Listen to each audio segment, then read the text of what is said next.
China has a new priority. The world's fastest growing major economy is now officially concerned about inflation. The question is how to tackle it. Fred Neumann is the co-head of Asian economic research for HSBC in Hong Kong. He says China could raise interest rates. That's how we do it here in the West, of course. It could cut government spending, or it could raise taxes. Fred is here with us in New York for a change. Fred, welcome. And let's talk about this. Three options. You don't think all three together certainly aren't likely, and probably only one. Why? Well, I think ultimately you need to curtail spending growth in China, especially at the top end of the income scale, especially with regard to property, for example. So if you raise interest rates on property transactions, for example, you just cool down the economy and take out some of the froth and the inflationary pressures. So taxes are the way to tackle it. Why not, for example, cutting fiscal spending, or why not with monetary policy?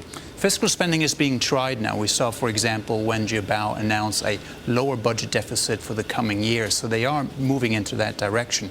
But I think one of the key risks for the economy is the overheating property sector. And here we need to see transaction taxes, capital gains taxes, for example, to deter speculators and really try to cool down the property sector, which is one of the big drivers of inflationary pressures. Well, you've been writing a lot about inflation. In fact, you had an op-ed last week in the Financial Times on this very subject. Tell me about your analysis of the way Wen Jiabao brought it up at the National People's Congress this weekend. Did he use the language that you were expecting him to use? Do you think he elevated it high enough on the priority scale? I think he did. Inflation fighting is now the #1 priority for the Chinese government.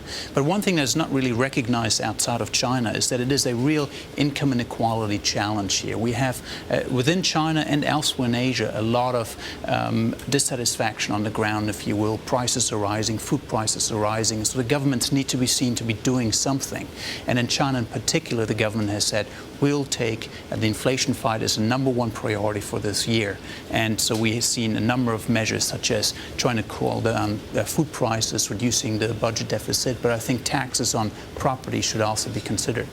Fred, is the Chinese government growing scared, let's say, about the potential for civil unrest because of rising food prices, the rising cost of living, again, at the lower income scale which you described? I think that's always lurking in the background. We know the Chinese are very inflation averse, and they're very sensitive to rising income inequality.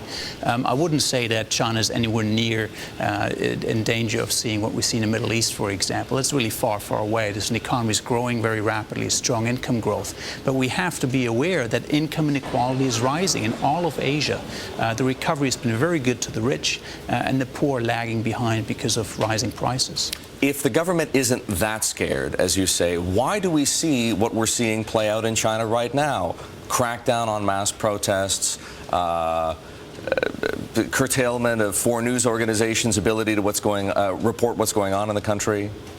I actually think this is not something terribly new. I think the foreign media has really focused on this because it is a Middle Eastern issue. But I think by and large the country is relatively stable. It does produce tremendous growth, income opportunities, but there is this latent problem of rising income inequality in China. But the reaction to it, does it not wax and wane to a certain degree? You're absolutely right, of course, that the foreign press has long been restricted from reporting everything in China, but it seemed up until recently as though it were becoming easier. Now all of a sudden it's becoming hard again. And I don't want to focus on the press. What I do want to know is it a sign of something? I think there is a sign clearly that the Chinese are becoming more vocal on the ground, and that the recent recovery hasn't benefited all of the Chinese population equally. We know that rents are rising in the cities to such an extent that the ordinary Chinese cannot afford to live downtown anymore. They have to move out. Property prices are unaffordable for many Chinese, and so the Chinese government is very aware of that. And if you just allow it to fester, in a few years down the road, it would be a political problem. So how confident are you that the Chinese government has the tools and the will to tackle this problem in, call it, the right way? We're fairly confident, actually. This year, growth is likely to slow down in the second half of the year. I think inflation will come down in China, but it'll be a gradual process. As long as the Chinese government really sticks to its goals, which is bringing down growth around 7%. All right, Fred, good to see you here in New York City. Fred Neumann, he's the co-head of Asian economic research at HSBC in Hong Kong, in New York for a few days. Glad he could join us.